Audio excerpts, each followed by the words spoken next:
अगर आपको भी तिल के लड्डू बनाना और खाना काफ़ी पसंद है, लेकिन आपकी चाशनी गड़बड़ हो जाती है और तिल के लड्डू बढ़िया नहीं बनते हैं, तो इसीलिए आज हम बनाएंगे दो प्रकार के लड्डू, जो कि एक हम चाशनी के साथ बनाएंगे और दूसरा लड्डू हम बनाएंगे बगैर चाशनी बनाए। और दोनों ही लड्डू बहुत ही ज्यादा स्वादिष्ट बनता है और एकदम मुंह में घुल जाने वाला लड्डू बन के तैयार होता है। राधे राधे दोस्तों, कैसे हैं आप सब? तो चलिए फटाफट से हम तिल के लड्डू बनाना शुरू करते हैं। तो लड्डू बनाने के लिए मैंने यहाँ 1 केजी तिल लिया है और गैस ऑन करके एक कढ़ाई रखेंगे और सारा तिल हम एक ही साथ डाल देंगे, क्योंकि दोनों लड्डू बनाने के लिए जो हमें तिल चाहिए भुना हुआ ही चाहिए। तो एक ही साथ हम सारा तिल भून करके तैयार कर लेंगे। तो तिल डालने के बाद हम फ्लेम मीडियम करेंगे और मीडियम फ्लेम पर लगातार चलाते हुए तिल को हम भूनेंगे जब तक कि तिल में से चटकने की आवाज ना आने लगे। जब तिल भून जाएगा तो इसका जो कलर है वो भी हल्का सा चेंज हो जाता है और तिल में से चटकने की आवाज भी आने लगती है। तो यहाँ हमने तिल को लगातार चलाते हुए भून लिया है। तो अब हम गैस का फ्लेम ऑफ कर देंगे और इस तिल को एक दूसरे बर्तन में निकाल कर रख देंगे, ताकि जो तिल है वो अच्छे से ठंडा हो जाए। तिल ठंडा हो रहा है तब तक हम गुड़ को ग्रेट कर लेंगे। तो मैं आधा आधा केजी तिल का अलग अलग लड्डू बना रही हूँ।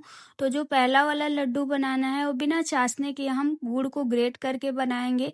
तो आधा केजी तिल के लिए हमें 400 ग्राम गुड़ लेना है, लेकिन अगर आपको मीठा ज़्यादा पसंद है तो आप गुड़ की जो क्वांटिटी है उसे बराबर कर ले। मैंने यहाँ आधा केजी तिल के लिए 400 ग्राम ही गुड़ लिया है और गुड़ को अच्छे से ग्रेट करने के बाद हम साइड में रखेंगे। और जो तिल है वो भी ठंडा हो गया है, तो मैंने आधा आधा इसे 2 हिस्सों में कर लिया है। तो जो आधा तिल है हमें इसे एक मिक्सर के जार में डाल लेना है और डाल करके इसे हम दरदरा ग्राइंड कर लेंगे। बिल्कुल फाइन पाउडर करने की जरूरत नहीं है। अगर उसमें थोड़े बहुत जो तिल हैं वो साबुत भी रहे तो कोई बात नहीं है। तो उसी तरीके से हमें इसका पाउडर बना के तैयार कर लेना है। तो देखिए ये हमारा पाउडर बन करके तैयार है। तो जो हमने गुड़ ग्रेट किया है उसी में इसे हमें निकाल लेना है और निकालने के बाद गुड़ और तिल को हम अच्छे से मिक्स करेंगे। और इस प्रोसेस को आपको हाथों से ही करना है। अगर आप चम्मच वगैरह से मिक्स करेंगे तो अच्छे से मिक्स नहीं होगा। तो यहाँ हमारा तिल और गुड़ अच्छे से मिक्स हो गया है और मिक्स होने के बाद इस तरीके से ये हो जाता है, यानी कि मुट्ठी बंधने लगता है। तो अब हम इसका लड्डू बना के तैयार कर सकते हैं। तो आप अपने हिसाब से इसका लड्डू बना लीजिए, जितना छोटा या बड़ा बनाना है। लड्डू बहुत ही आसानी से बन जाता है। तो मैं यहाँ मीडियम साइज का ही लड्डू बना रही हूँ। तो इसी तरीके से सारा लड्डू बना करके हम तैयार कर लेंगे। आपने देखा है कितना आसान है इसे बनाना। अगर जिसको भी प्रॉब्लम होती हो चाशनी पहचानने में, चाशनी बनाने में दिक्कत होती हो, तो वो लोग इस लड्डू को ट्राई कर सकते हैं। बहुत ही आसान है इसे बनाना और इसे कोई भी बना सकता है। तो ये हमारा लड्डू बन करके तैयार है। तो चलिए अब हम दूसरा लड्डू बना लेते हैं। तो उसके लिए कढ़ाई रखेंगे और इसमें डालेंगे आधा ग्लास से भी थोड़ा सा कम पानी और यहाँ पर गुड़ डालेंगे। तो मैंने गुड़ यहाँ इसके लिए बराबर ही लिया है, यानी आधा केजी तिल के लिए आधा केजी ही गुड़ लिया है। और गुड़ को पानी में अच्छे से मिक्स कर देंगे और मिक्स करके इसे हम पकने देंगे। तो यहाँ चाशनी को पकते हुए लगभग 6 से 7 मिनट हो गया है। तो अब हम चाशनी को चेक करेंगे। तो उसके लिए हम एक कटोरी में पानी लेंगे और इसमें चाशनी को डालेंगे और डाल करके इसे हम इकट्ठा करेंगे।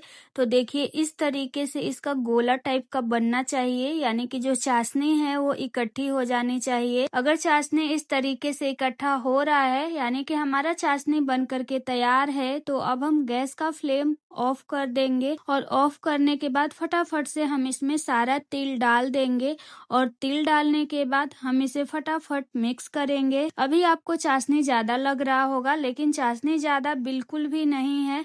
आप देखिए यहाँ मैं मिक्स कर रही हूँ और सारा चाशनी और तिल एकदम एक बराबर हो गया, बिल्कुल भी चाशनी ज्यादा नहीं है। तो जब हम इसे अच्छे से मिक्स कर लें तो हम इसे एक दूसरे बर्तन में निकाल रहे हैं ताकि ये थोड़ा सा ठंडा हो जाए। अगर कढ़ाई में ही छोड़ देंगे तो बहुत टाइम लग जाता है ठंडा होने में और इसे हमें गरम गरम बनाना भी है। अगर हम देर तक छोड़ देंगे तो फिर ये लड्डू नहीं बंध पाएगा, ऐसे ही रह जाएगा। तो लड्डू को बनाने के लिए पहले हम हाथों को पानी से अच्छे से भिगो लेंगे, दोनों हाथों को। उसके बाद हम इसका लड्डू बना के तैयार तैयार करेंगे। तो इसका भी लड्डू आप अपने हिसाब से छोटा या बड़ा बना सकते हैं। मैं इसका भी लड्डू मीडियम ही साइज का बना रही हूँ। तो सेम इसी तरीके से हम लड्डू बना के तैयार कर लेंगे। थोड़ा सा ये गरम है, लेकिन गरम में ही बनाना पड़ता है, क्योंकि ठंडा होने के बाद ये बन नहीं पाएगा। तो देखिए ये हमारा सारा लड्डू बन करके तैयार है। तो आप भी इस मकर संक्रांति लड्डुओं को जरूर ट्राई कीजिएगा। और अगर लड्डू की रेसिपी पसंद आया हो तो प्लीज वीडियो को लाइक और शेयर भी कर दीजिएगा।